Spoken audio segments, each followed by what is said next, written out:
Kasus kematian pasangan sejoli Vina dan Eki di Cirebon, Jawa Barat pada tahun 2016 silam hingga kini masih menjadi perdebatan. Dalam perkembangannya, pihak Saka Tatal sebagai mantan terpidana menyimpulkan bahwa Vina dan Eki tidak dibunuh namun kecelakaan.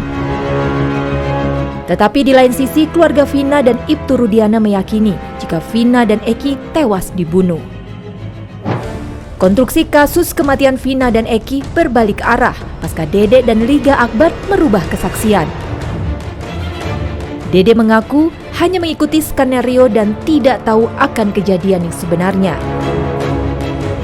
Ia hanya ikut arahan Ibtu Rudiana dan saksi lainnya, yakni Aep. Dede mengaku tak tenang dengan kesaksiannya yang mengakibatkan 7 terpidana diganjar hukuman atas kematian Vina dan Eki. Kan saya sudah bilang sebelum keluar pun saya sudah kuatkan mental saya, Mbak. Ya saya sudah kuat mental saya. Mau entah dibulin tadi apapun saya siap. Ke Aep aja Pak saya. Buat Aep lebih baik jujur daripada hidup kamu nggak tenang, buat keluarga malu dan anak-anak pun jadi korbannya ntar. Anak sendiri jadi korban buat kedepannya, Pak. Pernyataan Dede sontak membuat pihak Aep meradang. Terbaru, sosok yang digadang-gadang sebagai Aep muncul ke publik untuk kali kedua. Aep meminta perlindungan kepada kuasa hukum Ibtu Rudiana. Dalam videonya, Aep juga membantah semua tudingan Dede. Dede itu menuding bahwasanya beliau itu disuruh oleh Rudiana untuk menjadi saksi dan dibuat konsep oleh Pak Rudiana sehingga dia mengikuti atas arahan Rudiana. Apakah itu benar? Itu semua tidak benar, Pak. Di tanggal 27 Agustus itu, di malam kejadian itu, Dede itu bersama saya, Pak. Jadi itu nggak ada yang namanya di setting sama Pak Rudiana, disuruh sama Pak Rudiana, itu nggak ada, Pak. Itu sudah dari kepribadian saya sendiri, Pak. Apa yang saya tahu, saya ucapkan di situ, Pak. Tanggal 31 Agustus itu tidak ketemu dengan Rudiana, benar nggak itu? Tidak benar, Pak. 31 Agustus itu saya di Polres, Pak. Ya, gitu. Saya dipanggil ke Polres untuk dimintai keterangan di situ, Pak, oleh penyidik. Itu keterangan si Dede ini benar nggak itu? Tidak benar, Pak. Itu Rudiana. Keterangan si Dede itu tidak benar, Pak. Tidak benar ya? Iya. Sama sekali Pak Rudiana itu tidak benar. Tidak pernah menjemput dia ya? Tidak pernah, Pak. Dan tidak pernah Pak Rudiana mengarahkan dia ya? Enggak pernah, Pak. Nanti kamu bilang begini. Jadi dia mengikuti Aep dan Rudiana katanya. Benar nggak itu? Tidak benar, Pak. Itu semua bohong, Pak. Jadi nggak benar bahwasanya Aep mengarahkan Dede ini untuk memberikan keterangan ya? Tidak benar, Pak. Nah, pada waktu malam 27 Agustus 2016 itu, Dede melihat nggak itu pelemparan itu dan kejar-kejaran itu? Melihat, Pak. Melihat ya? Jadi di tanggal 27 Agustus itu Dede itu bersama saya, Pak. Jam 10 malam itu saya kebetulan beli rokok sama beliau, Pak. Nah, di situ makanya saya sempat bingung juga sama Dede. Kok dia bisa merubah keterangan pas ketemu Deddy Mulyadi. Padahal beberapa bulan yang lalu itu dia sempat pernah diperiksa juga, Pak, di Polres Karawang. Itu dari Kapolda juga, cuman diperiksanya di Polres Karawang, Pak. Itu keterangan dia itu sama kayak yang dulu, Pak. Jadi pas ketemu Kang Deddy Mulyadi ini, Pak, dia merubah keterangan, Pak. Makanya gitu. Saya bingung.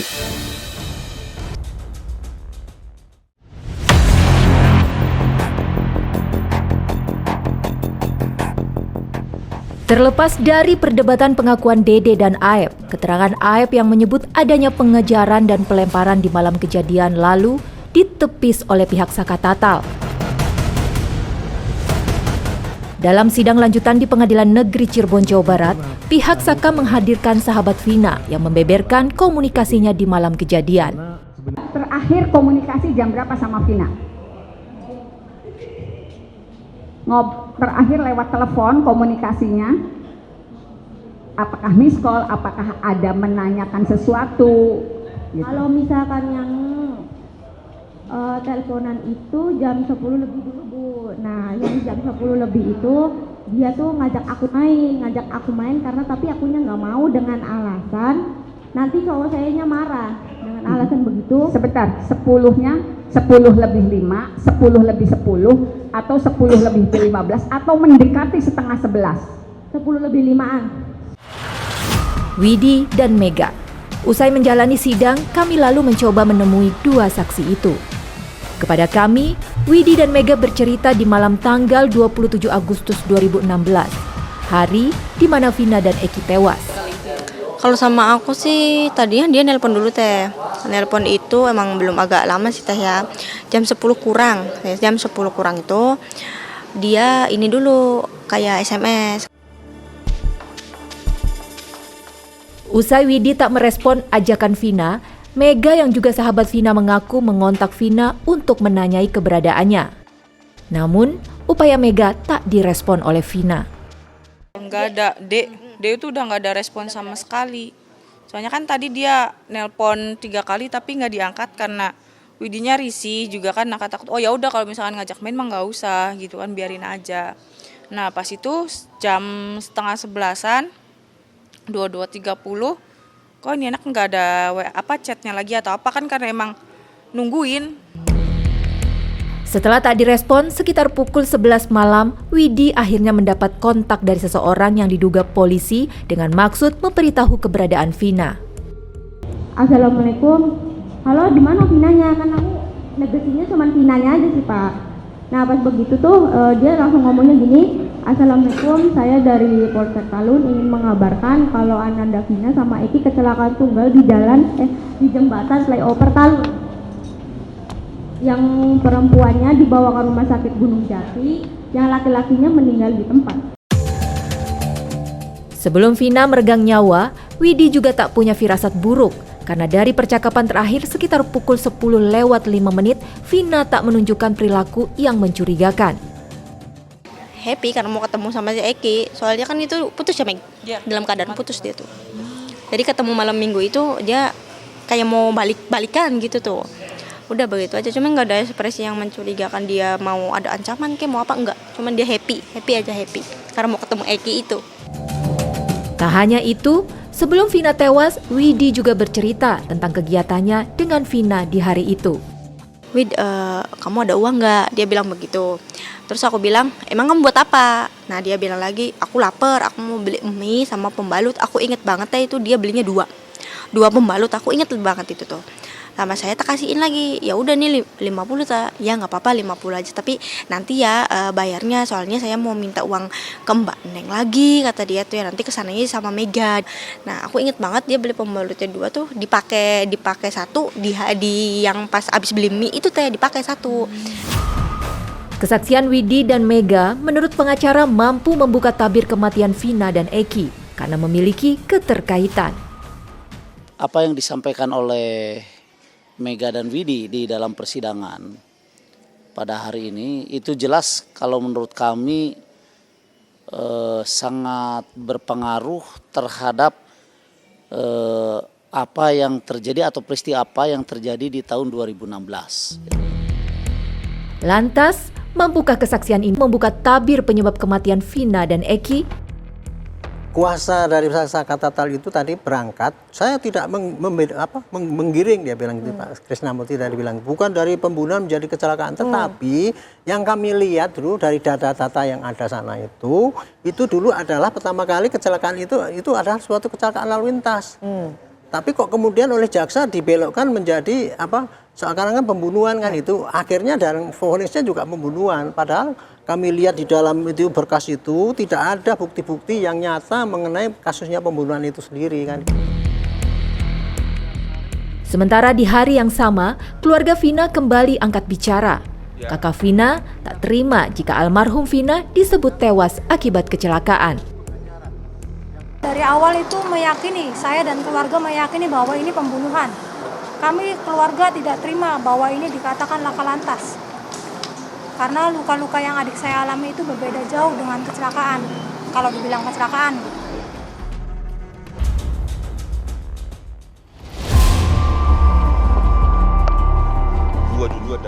Perseteruan antara kedua belah pihak dalam kasus tewasnya Vina dan Eki terus memuncak.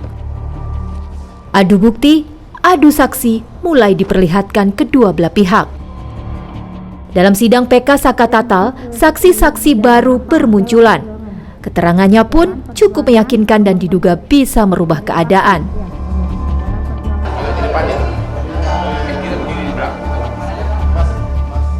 Kehadiran saksi baru ini rupanya telah memicu Ibtu Rudiana muncul ke publik.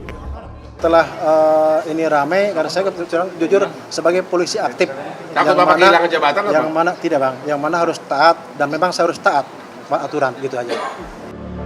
Ibtu Rudiana kemudian menceritakan bagaimana situasi saat malam kejadian dan mengungkapkan alasan mengapa dirinya ikut terjun langsung dalam kasus Eki. Saya adalah orang tua daripada korban, yang mana saya punya kewajiban untuk menjaga hak hidup daripada anak saya. Ya. Dan ketika terjadi hal seperti itu, anak saya meninggal dengan keadaan yang memang perlu mungkin saya ambil langkah-langkah untuk mencari penyebab daripada meninggalnya, karena luka-lukanya yang saya lihat seperti ada hal-hal atau mungkin perbuatan-perbuatan lain, sehingga hati saya terketuk sebagai orang tua untuk mencari penyebabnya. Ya. Dan kebetulan ada orang yang melihat dan tanggal 31 Agustus setelah saya datang ke Jalan Perjuangan, di depan SMP 11, bertemu dengan saudara A dan D, dan kemudian dia menyampaikan kalau melihat kejadian tanggal 27, ya. Saat itu sebagai orang tua saya punya keinginan untuk lebih mencari tahu. Saat itu, Rudiana mengaku tak percaya jika anaknya menjadi korban kecelakaan. Saya lihat langsung dari mulai luka di dahi yang ke dalam pergelangan ini patah. Ya. Terus kemudian ada biru di sini. Ya. Belakang kanan kiri biru juga seperti kena pukulan. Ya. Untuk abang tadi kalau celaka itu ada baret bang, ya. Baret bang. Ya. Ini ada. Itu ya ada. Itu seperti kena tumpul. Ibtu Rudiana kemudian mengaku menyelidiki sendiri adanya dugaan pembunuhan terhadap Eki. Pada saat kami berempat coba mencari informasi dari mulai TKP mayat, kemudian coba cari CCTV, tidak berapa lama kemudian sekitar jam 2 melintas dekat Alfamart, saya masuk Alfamart CCTV, tapi tidak ada situ. Kemudian keluar Alfamart, saya melihat Aib sama Dede nongkrong di depan. Oh, jadi kita camparin interview gitu ya? Artinya semua orang yang disitu kami tanya bang, namun Aib sama Dede lah yang memberi informasi. Namun, pertemuan itu dibantah oleh Dede. Ia mengatakan bahwa pertemuan di warung adalah rekayasa Ibtu Rudiana. Awal mulanya malam, Pak. Aib menelpon saya dan mengajak saya ke Polres. Tanggal 2 September. Tanggal 2 September. Malam hari. Sekitar jam 7-an. Saya antar lah, saya mikirnya kan Aib orang rantauan, Pak. Karena nggak tahu daerah situ, saya antar ke Polres. Nah, setelah dalam Polres saya tanya, mau ngapain di sini? Katanya buat keterangan saksi anaknya Pak Rudiana yang meninggal. Nah, setelah itu saya tanya, emang mau ngapain, kan kita tidak tahu peristiwa itu. Nah, udah katanya nanti saya arahin, saya ikutin apa kata saya, katanya. Dia bilang gitu. Nah, terus Pak Rudiana datang lah. Saya tanya ke Pak Rudiana juga, Pak Rudiana mau ngapain? Buat keterangan apa? Saksi anak saya meninggal. Nah, disitulah diceritakan. Saya nongkrong di warung. Kalau warung itu bener Pak, warung malam hanya membeli rokok.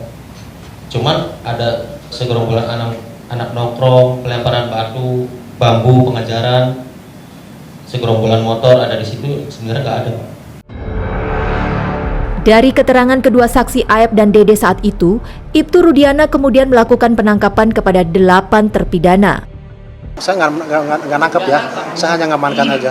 Beda ya, nangkap sama amankan. Karena saat itu pada saat ngamankan saya belum tahu kalau mereka pelakunya. Untuk penganiayaan juga? Tidak ada. Tidak ada. Setelah ditangkap, para terpidana diduga disiksa untuk mengakui perbuatan pembunuhan. Kamu dibawa ke kantor polisi? Bawa Pak. Apa yang terjadi di kantor polisi? Ya langsung dipukulin Pak. Siapa yang nangkap? Yang nangkap siapa? Masih ingat? Pak Rudiana Pak. Pak Rudiana langsung? Ya, Pak Rudiana sama anak kakaknya Pak. Dari gerbang 851 itu turun itu udah suruh jalan bebek. Banyak polisi pada yang baris di situ, pada baris ngadang kita yang 8 itu, ada yang ditendang, ada yang dipukul, ada yang diinjek. ya dilakukan udah kayak binatang lah Pak, kita tuh pada ke sana Pak. Itu jam berapa waktu pemukulan?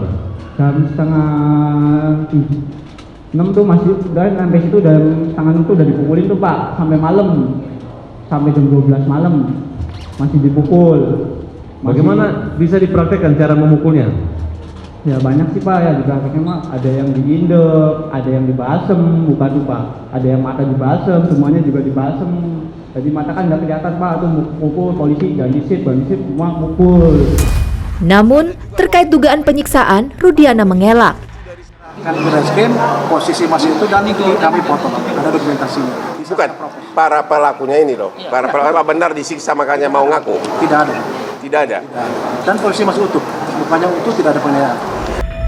Setelah disiksa, para pelaku kemudian diminta mengaku BAP yang diduga hasil rekayasa. Namun, dugaan adanya rekayasa saat BAP lagi-lagi dibantah Ibtu Rudiana. Jadi posisi saya hanya sebagai pelapor, yang mana melaporkan adanya satu tindak pidana terhadap almarhum. Kasus kematian Vina dan Eki masih menjadi misteri. Benarkah karena kecelakaan atau pembunuhan? Semoga langkah hukum yang sedang berjalan bisa menyikap tabir kasus ini.